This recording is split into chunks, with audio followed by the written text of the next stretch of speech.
ರಾಜ್ಯ ರಾಜಕಾರಣದಲ್ಲಿ ಕೋಲಾಹಲ ಸೃಷ್ಟಿಸಿರುವಂತಹ ಮೂಡಾ ಹಗರಣಕ್ಕೆ ಸಂಬಂಧಪಟ್ಟಂತೆ ಲೋಕಾಯುಕ್ತ ಇನ್ವೆಸ್ಟಿಗೇಷನ್ ಅನ್ನು ನಡೆಸ್ತಾ ಇತ್ತು. ಈಗ ಲೋಕಾಯುಕ್ತ ತನಿಖೆ ಏನಿದೆ ಅದು ಶರ ಬರೆಯುವ ಹಂತಕ್ಕೆ ಬಂದು ನಿಂತಿದೆ. ಸಿಎಂ ಸಿದ್ದರಾಮಯ್ಯ ವಿರುದ್ಧದ ಮೂಡಾ ಹಗರಣ ಕೇಸ್ನಲ್ಲಿ ಸಿಎಂ ಕುಟುಂಬವೇ ಸಂತ್ರಸ್ತರಾದ್ರ ಅನ್ನುವಂತಹ ಪ್ರಶ್ನೆ. ಲೋಕಾಯುಕ್ತ ಅಂತಿಮ ವರದಿಯಲ್ಲಿ ಹಾಗಾದ್ರೆ ಏನಿದೆ? ಪಬ್ಲಿಕ್ ಟಿವಿಯಲ್ಲಿ ಮೂಡಾ ಹಗರಣಕ್ಕೆ ಸಂಬಂಧಪಟ್ಟಂತೆ ಎಕ್ಸ್ಕ್ಲೂಸಿವ್ ಮಾಹಿತಿ, ಎಕ್ಸ್ಕ್ಲೂಸಿವ್ ಸ್ಟೋರಿ. ಸಿಎಂ ಸಿದ್ದರಾಮಯ್ಯ ವಿರುದ್ಧ, ಅವರ ಕುಟುಂಬದ ವಿರುದ್ಧ ಕೇಳಿ ಬಂದಂತಹ ಆರೋಪ ಇದು. ಒಂದು ಕಡೆ ಇಡಿ ಇನ್ವೆಸ್ಟಿಗೇಷನ್ ನಡೀತಾ ಇದೆ, ಮತ್ತೊಂದು ಕಡೆ ಲೋಕಾಯುಕ್ತ ಇನ್ವೆಸ್ಟಿಗೇಷನ್ ನಡೀತಾ ಇರುವಂತಹದ್ದು. ಕೋರ್ಟ್ನ ಸೂಚನೆಯ ಮೇರೆಗೆ ನಡೆಸ್ತಾ ಇರುವಂತಹ ಲೋಕಾಯುಕ್ತ ಇನ್ವೆಸ್ಟಿಗೇಷನ್ ನಲ್ಲಿ ಸಿಎಂ ಸಿದ್ದರಾಮಯ್ಯ ಕುಟುಂಬಕ್ಕೆ ಕ್ಲೀನ್ ಚಿಟ್ ಸಿಕ್ಕಿದೆ ಅನ್ನುವಂತಹ ಮಾಹಿತಿ ಸಿಗ್ತಾ ಇರುವಂತಹದ್ದು. ಇದೇ ವರದಿಯನ್ನ ಈಗ ನ್ಯಾಯಾಲಯಕ್ಕೂ ಕೂಡ ಸಬ್ಮಿಟ್ ಮಾಡಲಿಕ್ಕೆ ಲೋಕಾ ಟೀಮ್ ಸಿದ್ಧತೆಯನ್ನ ಮಾಡಿಕೊಂಡಿದೆ ಅನ್ನೋದು ಗೊತ್ತಾಗ್ತಾ ಇದೆ. ಈಗಾಗಲೇ ಹಲವು ಸಾಕ್ಷಿಗಳನ್ನು ಸಂಗ್ರಹಿಸಲಾಗಿತ್ತು. ಜೊತೆಗೆ 1,000 ಪುಟಗಳ ಪ್ರಗತಿ ವರದಿಯನ್ನ ಕೋರ್ಟ್ಗೆ ಸಬ್ಮಿಟ್ ಮಾಡುವಂತಹ ಕೆಲಸ ಆಗಿತ್ತು. A1, A2, A3, A4 ವಿಚಾರಣೆಯನ್ನು ಕೂಡ ಲೋಕಾ ಟೀಮ್ ಮಾಡಿತ್ತು. ಅಂದರೆ ಸಿಎಂ ಸಿದ್ದರಾಮಯ್ಯನವರು, ದೇವರಾಜು ಆಗಿರಬಹುದು, ಜೊತೆಗೆ ಪಾರ್ವತಮ್ಮ ಆಗಿರಬಹುದು, ಸಿಎಂ ಸಿದ್ದರಾಮಯ್ಯನವರ ಬಾಮೈದ ಎಲ್ಲರನ್ನೂ ಕೂಡ ವಿಚಾರಣೆಗೆ ಒಳಪಡಿಸಲಾಗಿತ್ತು. ಅಳೆದು ತೂಗಿ ಕೂಲಂಕುಷವಾಗಿ ವಿಚಾರಣೆಯನ್ನು ನಡೆಸಿ ಈಗ ಈ ಪ್ರಕರಣದಲ್ಲಿ ಸಿಎಂ ಸಿದ್ದರಾಮಯ್ಯನವರು ನಿರ್ದೋಷಿ, ಅವರ ಕುಟುಂಬದ ಪಾತ್ರ ಎಳ್ಳಷ್ಟು ಇಲ್ಲ ಅನ್ನುವಂತಹ ನಿರ್ಧಾರಕ್ಕೆ ಲೋಕಾಯುಕ್ತ ಟೀಮ್ ಬಂದಂತೆ ಕಾಣಿಸ್ತಾ ಇದೆ. ಆ ರೀತಿಯ ಒಂದಿಷ್ಟು ಮಾಹಿತಿಗಳು ಪಬ್ಲಿಕ್ ಟಿವಿಗೆ ಸಿಗ್ತಾ ಇರುವಂಥದ್ದು. ಇಡೀ ಅಕ್ರಮದ ರೂವಾರಿ, ಇಡೀ ಅಕ್ರಮದ ಸೂತ್ರಧಾರಿ ನಟೇಶ್ ಮಾಜಿ ಆಯುಕ್ತರು ಅನ್ನುವಂತಹ ನಿರ್ಧಾರಕ್ಕೆ ಲೋಕಾಯುಕ್ತ ಟೀಮ್ ಬಂದಂತೆ ಕಾಣಿಸ್ತಾ ಇದೆ ಅನ್ನುವಂತಹ ವಿಚಾರ ಗೊತ್ತಾಗ್ತಾ ಇದೆ. ಹಾಗಾದರೆ ಮೂಡಾ ಕೇಸ್ನಲ್ಲಿ ಸಿಎಂ ಕುಟುಂಬವೇ ಸಂತ್ರಸ್ತವಾಯ್ತಾ ಅಂಥೇಳಿ ಒಂದಿಷ್ಟು ಮೂಲಗಳಿಂದ ಮಾಹಿತಿ ಸಿಗ್ತಾ ಇದೆ ಪಬ್ಲಿಕ್ ಟಿವಿಗೆ. ಮೂಡಾ ಕೇಸ್ನಲ್ಲಿ ಸಿಎಂ ಮತ್ತು ಕುಟುಂಬ ಸಂತ್ರಸ್ತರು ಅನ್ನುವಂತಹ ನಿರ್ಧಾರಕ್ಕೆ ಇನ್ವೆಸ್ಟಿಗೇಷನ್ ಮೂಲಕ ಲೋಕಾ ಟೀಮ್ ಬಂದಿದೆ ಅನ್ನುವಂತಹ ವಿಚಾರ. ಭೂಮಿ ಖರೀದಿ ಮಾಡುವಾಗ ಆಗಲಿ, ದಾನವನ್ನು ಅದನ್ನು ಮಾಡುವಂತಹ ಸಂದರ್ಭದಲ್ಲಾಗಲಿ ಸಿಎಂ ಸಿದ್ದರಾಮಯ್ಯನವರು ಯಾವುದೇ ರೀತಿಯ ಇನ್ಫ್ಲೂಯೆನ್ಸ್ ಮಾಡಿಲ್ಲ, ಯಾವುದೇ ರೀತಿಯ ಪ್ರಭಾವವನ್ನು ಹೇರಿಲ್ಲ, ಯಾವುದೇ ರೀತಿಯ ಒತ್ತಡ ಹೇರುವಂತಹ ಕೆಲಸವನ್ನು ಮಾಡಿಲ್ಲ ಅಂಥೇಳಿ ಲೋಕಾ ಟೀಮ್ ಅಂತಿಮ ವರದಿಯಲ್ಲಿ ಇದನ್ನು ಉಲ್ಲೇಖಿಸಿದೆ ಅನ್ನುವಂತಹ ವಿಚಾರ ಪಬ್ಲಿಕ್ ಟಿವಿಗೆ ಗೊತ್ತಾಗ್ತಾ ಇದೆ. ಸಿಎಂ ಸಿದ್ದರಾಮಯ್ಯ ಅಧಿಕಾರವನ್ನು ಯಾವುದೇ ಕಾರಣಕ್ಕೂ ಕೂಡ ದುರುಪಯೋಗಪಡಿಸಿಕೊಂಡಿಲ್ಲ ಅನ್ನುವಂತಹ ನಿರ್ಧಾರಕ್ಕೂ ಕೂಡ ಲೋಕಾ ಟೀಮ್ ಬಂದಿದೆಯಂತೆ. ಈ ಅಂಶವನ್ನು ಕೂಡ ಅಂತಿಮ ವರದಿಯಲ್ಲಿ ಉಲ್ಲೇಖಿಸಿದೆಯಂತೆ. ಈ ಮೂಲಕ ಸಿಎಂ ಸಿದ್ದರಾಮಯ್ಯನವರಿಗೆ, ಅವರ ಕುಟುಂಬಕ್ಕೆ, ಅದರಲ್ಲೂ ಪ್ರಮುಖವಾಗಿ ಅವರ ಪತ್ನಿಗೆ ಕ್ಲೀನ್ ಚಿಟ್ ಕೊಡಲಿಕ್ಕೆ ಲೋಕಾಯುಕ್ತ ಮುಂದಾಯ್ತಾ ಅನ್ನುವಂತಹ ಪ್ರಶ್ನೆ ಮುನ್ನೆಲೆಗೆ ಬರ್ತಾ ಇದೆ. ಅಟ್ ದ ಸೇಮ್ ಟೈಮ್ ಯಾವುದೇ ರೀತಿಯ ಪ್ರಭಾವವನ್ನು ಬೀರಿರುವಂತಹ ಸಾಕ್ಷ್ಯ ಸಿಕ್ಕಿಲ್ಲ ತನಿಖೆಯ ಸಂದರ್ಭದಲ್ಲಿ. ಅದರ ಜೊತೆಗೆ ಪ್ರತ್ಯಕ್ಷವಾಗಿ, ಪರೋಕ್ಷವಾಗಿ, ಡೈರೆಕ್ಟ್ಲಿ ಆರ್ ಇಂಡೈರೆಕ್ಟ್ಲಿ ಯಾವುದೇ ರೀತಿಯ ಇನ್ಫ್ಲೂಯೆನ್ಸ್ ಅನ್ನು ಮಾಡಿಲ್ಲ ಸಿಎಂ ಸಿದ್ದರಾಮಯ್ಯನವರು ಮತ್ತು ಅವರ ಕುಟುಂಬ ಸದಸ್ಯರು ಅನ್ನೋದು ಕೂಡ ತನಿಖೆಯ ಸಂದರ್ಭದಲ್ಲಿ ಗೊತ್ತಾಗ್ತಾ ಇದೆಯಂತೆ.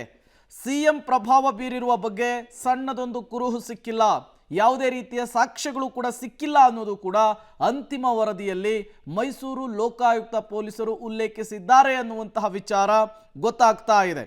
ಇನ್ನು ಸಿಎಂ ಬಾಮೈದ ಮಲ್ಲಿಕಾರ್ಜುನ ಸ್ವಾಮಿ ಭೂಮಿಯನ್ನು ಖರೀದಿಸುವಂತಹ ಸಂದರ್ಭದಲ್ಲಿ ಯಾವುದೇ ರೀತಿಯ ಕಾನೂನನ್ನು ಉಲ್ಲಂಘಿಸಿಲ್ಲ ಅನ್ನೋದು ಕೂಡ ಲೋಕಾಯುಕ್ತ ಪೊಲೀಸರು ನಡೆಸಿದಂತಹ ಇನ್ವೆಸ್ಟಿಗೇಷನ್ನಲ್ಲಿ ಗೊತ್ತಾಗಿದೆಯಂತೆ.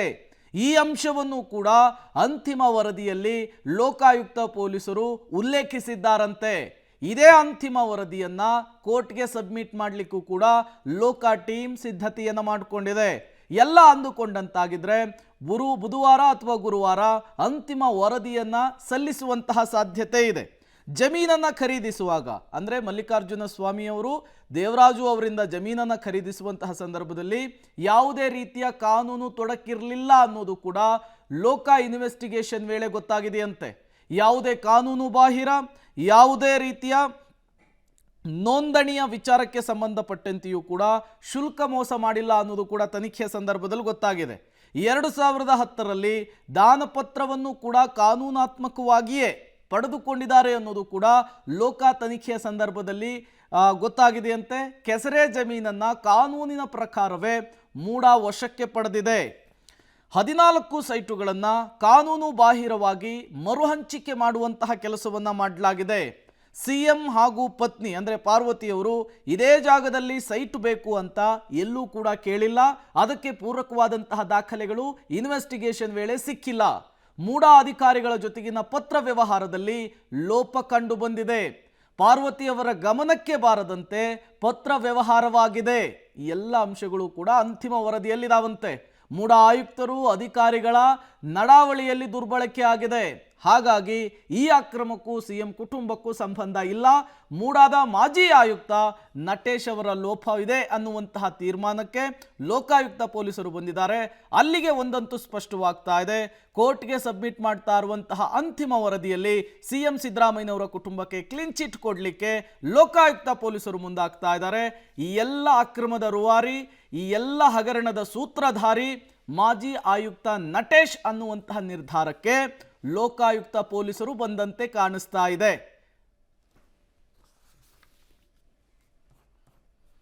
ಮತ್ತಷ್ಟು ಡೀಟೇಲ್ಸ್ ಅನ್ನು ಕೊಡ್ತಾರೆ ನರಸಿಂಹಮೂರ್ತಿ, ನೇರ ಸಂಪರ್ಕದಲ್ಲಿ ಜಾಯಿನ್ ಆಗಿದ್ದಾರೆ. ನರಸಿಂಹಮೂರ್ತಿ, ಲೋಕಾಯುಕ್ತ ಇನ್ವೆಸ್ಟಿಗೇಷನ್ ಕೋರ್ಟ್ನ ಸೂಚನೆಯ ಮೇರೆ ತನಿಖೆಯ ಆಳಕ್ಕಿಳಿದು ಸಾಕಷ್ಟು ಮಾಹಿತಿಗಳನ್ನು ಸಂಗ್ರಹಿಸಿ ಈಗ ಅಂತಿಮ ವರದಿಯನ್ನು ಸಲ್ಲಿಸಲಿಕ್ಕೆ ಸಿದ್ಧತೆಯನ್ನು ಮಾಡಿಕೊಳ್ತಾ ಇದೆ. ಈ ಅಂತಿಮ ವರದಿಯಲ್ಲಿ ಏನಿದೆ, ಈ ಅಂತಿಮ ವರದಿ ಬಂದ ನಂತರ ಮತ್ತೇನೆಲ್ಲ ರಾಜಕೀಯ ಬೆಳವಣಿಗೆಗಳನ್ನು ನಾವು ನಿರೀಕ್ಷೆ ಮಾಡಬಹುದು ಅಂತ ಹೇಳಿ ನರಸಿಂಹಮೂರ್ತಿ? ಪ್ರೇಮ್, ಮೂಡಾ ಹಗರಣದ ದೂರುದಾರ ಸ್ನೇಹಮಯಿ ಕೃಷ್ಣ ಹೈಕೋರ್ಟ್ಗೆ ಒಂದು ಅರ್ಜಿಯನ್ನು ಸಲ್ಲಿಕೆ ಮಾಡಿಕೊಂಡಿದ್ರು. ಲೋಕಾಯುಕ್ತ ಸ್ವಾಯತ್ತ ಸಂಸ್ಥೆಯಾದರೂ ಕೂಡ ಅದರಡಿ ಬರುವಂತಹ ಪೊಲೀಸ್ ವಿಂಗ್ ಏನಿದೆ, ಇದು ರಾಜ್ಯ ಸರ್ಕಾರ ನೇಮಕ ಮಾಡುವಂತಹ ಕೆಲಸವನ್ನ ಮಾಡುತ್ತೆ. ಹೀಗಾಗಿ ಅಲ್ಲಿ ಕೆಲಸ ಮಾಡುವಂತಹ ಪೊಲೀಸ್ ಅಧಿಕಾರಿಗಳು ಸಿಎಂ ಅಧೀನದಲ್ಲಿ ಬರ್ತಾರೆ. ಅವರಿಂದ ನಿಷ್ಪಕ್ಷಪಾತ ತನಿಖೆ ಸಾಧ್ಯವಿಲ್ಲ. ಹೀಗಾಗಿ ಈ ಪ್ರಕರಣವನ್ನ ಸಿಬಿಐ ತನಿಖೆಗೆ ಕೊಡಬೇಕು ಅನ್ನೋ ಮಟ್ಟಿಗೆ ಅರ್ಜಿಯನ್ನ ಹಾಕೊಂಡಿದ್ರು. ಅದರ ವಾದ ಪ್ರತಿವಾದವನ್ನ ಆಲಿಸಿದ್ದಂತಹ ನ್ಯಾಯಾಧೀಶರು ಸಿಬಿಐ ತನಿಖೆ ಅವಶ್ಯಕತೆ ಇಲ್ಲ ಅನ್ನೋ ಮಟ್ಟಿಗೆ ಆದೇಶವನ್ನ ಕೊಟ್ಟಿದ್ರು. ಎಲ್ಲೋ ಒಂದ್ ಕಡೆ ಸಿಬಿಐ ಕೊಡಬಹುದು ಅನ್ನೋ ಒಂದು ಆತಂಕದಲ್ಲಿದ್ದಂತಹ ಸಿಎಂಗೆ ಈ ಹೈಕೋರ್ಟ್ನ ಆರ್ಡರ್ ಏನಿತ್ತು ಅದು ಎಲ್ಲೋ ಒಂದ್ ಕಡೆ ತುಂಬಾ ವರವಾಗಿ ಪರಿಣಮಿಸ್ತು ಅಂತಾನೆ ಹೇಳ್ಬಹುದು. ಅದಾದ ಬಳಿಕ ಇದೀಗ ಲೋಕಾಯುಕ್ತ ಸಂಸ್ಥೆ, ಇಲ್ಲಿಯವರೆಗೂ ಕೂಡ ಪ್ರಕರಣದ ಮೂಡಾ ಹಗರಣದ ತನಿಖೆಯನ್ನ ನಡೆಸಿದಂತಹ ಲೋಕಾಯುಕ್ತ ಸಂಸ್ಥೆ ಇದೀಗ ಅಂತಿಮ ವರದಿಯನ್ನ ನಾಳೆ ಸಲ್ಲಿಕೆ ಮಾಡೋದಕ್ಕೆ ತಯಾರಿಯನ್ನ ಮಾಡಿಕೊಂಡಿದೆ. ಹಾಗಾದ್ರೆ ಲೋಕಾಯುಕ್ತದ ಅಂತಿಮ ವರದಿಯಲ್ಲೇನಿದೆ? ಪಬ್ಲಿಕ್ ಟಿವಿಗೆ ಒಂದಷ್ಟು ಎಕ್ಸ್ಕ್ಲೂಸಿವ್ ಮಾಹಿತಿಗಳು ಸಿಕ್ಕಿದಾವೆ.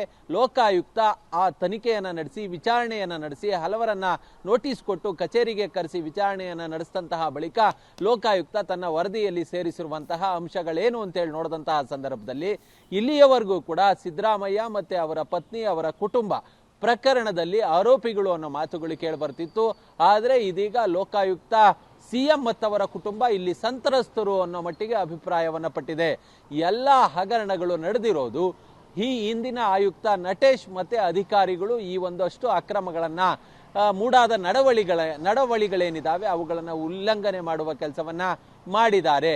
ಇಲ್ಲಿ ಕೆಸರೆ ಗ್ರಾಮದಲ್ಲಿ 3.26 ಎಕರೆ ಜಮೀನೇನಿತ್ತು ಅದನ್ನ ಕಾನೂನು ಬಾಹಿರವಾಗೇ ಮಲ್ಲಿಕಾರ್ಜುನ್ ಸ್ವಾಮಿ ಸಿಎಂ ಬಾಮೈದ ಪಡೆದುಕೊಂಡಿದ್ದಾರೆ. ಆದ್ರೆ ಈ ಮೂಡಾ ಈ ಹಿಂದೆ ಡಿನೋಟಿಫಿಕೇಶನ್ ಮಾಡಿ ಅದನ್ನ ಅಕ್ವೈರ್ ಮಾಡ್ಕೊಂಡಿದ್ದನ್ನ ಈ ಹಿಂದಿನ ಜಮೀನಿನ ಮೂಲ ಒಡೆತನವನ್ನ ಹೊಂದಿದ್ದಂತಹ ವ್ಯಕ್ತಿ ದೇವರಾಜ್ ಈ ವಿಚಾರವನ್ನ ಮಲ್ಲಿಕಾರ್ಜುನ್ ಸ್ವಾಮಿಗೆ ಹೇಳಿಲ್ಲ. ಇವರು ಸ್ಟಾಂಪ್ ಡ್ಯೂಟಿಯನ್ನ ಕಟ್ಟಿದ್ದಾರೆ, ರಿಜಿಸ್ಟ್ರೇಷನ್ ಫೀಸ್ ಅನ್ನ ಕಟ್ಟಿದ್ದಾರೆ. ಆ ಮುಖಾಂತರ ಕಾನೂನು ಪ್ರಕಾರವಾಗಿ ಆ ಜಮೀನನ್ನ ಪಡೆದುಕೊಂಡಿದ್ದಾರೆ. ಇನ್ನು 2010ರಲ್ಲಿ ದಾನಪತ್ರ ಮಾಡುವ ಸಂದರ್ಭದಲ್ಲೂ ಕೂಡ ಪಾರ್ವತಿಯವರಿಗೆ ಮಾಡಿದಂತಹ ಒಂದು ದಾನಪತ್ರದಲ್ಲೂ ಎಲ್ಲೂ ಕಾನೂನುಗಳ ಲೋಪವಾಗಿಲ್ಲ, ಉಲ್ಲಂಘನೆಯಾಗಿಲ್ಲ. ಹೀಗಾಗಿ ಈ ಪ್ರಕರಣದಲ್ಲಿ ಯಾವುದೇ ಪ್ರಭಾವಗಳನ್ನು ಬೀರಿರೋದು ಕೂಡ ನಮ್ಮ ತನಿಖೆಯಲ್ಲಿ ಕಂಡು ಬಂದಿಲ್ಲ ಅನ್ನೋ ಮಟ್ಟಿಗೆ ಲೋಕಾಯುಕ್ತ ಅಭಿಪ್ರಾಯ ಪಟ್ಟಿದೆ. ಹೀಗಾಗಿ ನಾಳೆ 82ರ ಜನಪ್ರತಿನಿಧಿಗಳ ನ್ಯಾಯಾಲಯಕ್ಕೆ ಅಂತಿಮ ವರದಿಯನ್ನ ಲೋಕಾಯುಕ್ತ ಪೊಲೀಸರು ಸಲ್ಲಿಕೆಯನ್ನ ಮಾಡಲಿದ್ದಾರೆ. ಹಾಗಾದ್ರೆ ವಾಟ್ ನೆಕ್ಸ್ಟ್? ಮುಂದೇನು? ಈ ಅಂತಿಮ ವರದಿಯೇ ಅಂತಿಮವಾ? ಈಗೊಂದು ಪ್ರಶ್ನೆ ಉದ್ಭವವಾಗುತ್ತೆ. ಈಗಾಗಲೇ ರಾಜಕೀಯದ ವಿರೋಧ ಪಕ್ಷಗಳು ಈಗಾಗಲೇ ಈ ಲೋಕಾಯುಕ್ತ ತನಿಖೆ ಯಾವ ರೀತಿ ಇರುತ್ತೆ, ಅವರು ಸಿಎಂ ಪರವಾಗಿ ಕೊಟ್ಟಿದ್ದಾರೆ ಅನ್ನೋದು ನಮಗೆ ಗೊತ್ತು ಅನ್ನೋ ಮಟ್ಟಿಗೆ ಅಭಿಪ್ರಾಯವನ್ನು ವ್ಯಕ್ತಪಡಿಸ್ತಿದ್ದಾರೆ. ಆದರೆ ಪ್ರಮುಖ ವಿಚಾರ ಏನಂತ ಹೇಳಿದ್ರೆ, ಇಲ್ಲಿ ಇಡಿ ಯಾವ ರೀತಿಯಾಗಿ ಜಾರಿ ನಿರ್ದೇಶನಾಲಯ ಲೋಕಾಯುಕ್ತದ ವರದಿಯನ್ನ ಯಾವ ರೀತಿ ತೆಗೆದುಕೊಳ್ಳುತ್ತೆ ಅನ್ನೋದನ್ನ ನೋಡಬೇಕು. ಯಾಕಂತ ಹೇಳಿದ್ರೆ ಈ ಹಗರಣದಲ್ಲಿ ಯಾರ್ಯಾರ ರೋಲ್ ಏನು ಅನ್ನೋ ಮಟ್ಟಿಗೆ 164 ಪುಟಗಳಷ್ಟು ಒಂದಷ್ಟು ಸುದೀರ್ಘವಾದ ಪತ್ರವನ್ನ ಇಡಿಗೆ ಬರೆಯುವ ಕೆಲಸವನ್ನ, ಲೋಕಾಯುಕ್ತಕ್ಕೆ ಬರೆಯುವ ಕೆಲಸವನ್ನ ಇಡಿ ಅಧಿಕಾರಿಗಳು ಮಾಡಿದ್ರು.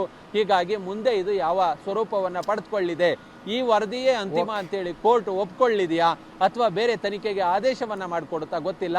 ಈ ವರದಿಯ ಆಧಾರದ ಮೇಲೆ ಒಂದಷ್ಟು ಕೋರ್ಟ್ನಲ್ಲಿ ವಾದ ಪ್ರತಿವಾದಗಳು ನಡೆಯುತ್ತೆ. ಆ ಬಳಿಕ ನ್ಯಾಯಾಧೀಶರು ತಮ್ಮ ತೀರ್ಪನ್ನ ಪ್ರಕಟ ಮಾಡಲಿದ್ದಾರೆ. ಓಕೆ, ಥ್ಯಾಂಕ್ ಯು ನರಸಿಂಹಮೂರ್ತಿ ತಮ್ಮೆಲ್ಲ ಮಾಹಿತಿಗಾಗಿ. ಅವ್ರು ಹೇಳಿದ್ದಕ್ಕೂ ಇವರು ಮಾಡಿದ್ದಕ್ಕೂ ಸರಿ ಹೋಯ್ತು ಅನ್ನೋಂಗೆ ಕಾಣಿಸ್ತಾ ಇದೆ ಈಗ ಸಿಗ್ತಾ ಇರುವಂತಹ ಮಾಹಿತಿ. ಮುಂದಿನ ದಿನಗಳಲ್ಲಿ ಇದೇ ರೀತಿಯ ವರದಿಯನ್ನು ಸಬ್ಮಿಟ್ ಮಾಡಿದ್ದೇ ಆದರೆ ಮತ್ತಷ್ಟು ಕಾನೂನಾತ್ಮಕವಾಗಿ ರಾಜಕೀಯವಾಗಿ ಒಂದಷ್ಟು ಬೆಳವಣಿಗೆಗಳಾಗುವಂತಹ ಸಾಧ್ಯತೆ, ಈ ವಿಚಾರ ಎಲ್ಲಿಗೆ ಹೋಗಿ ನಿಲ್ಲುತ್ತೆ ಅನ್ನೋದನ್ನು ಕಾದು ನೋಡಬೇಕಿದೆ.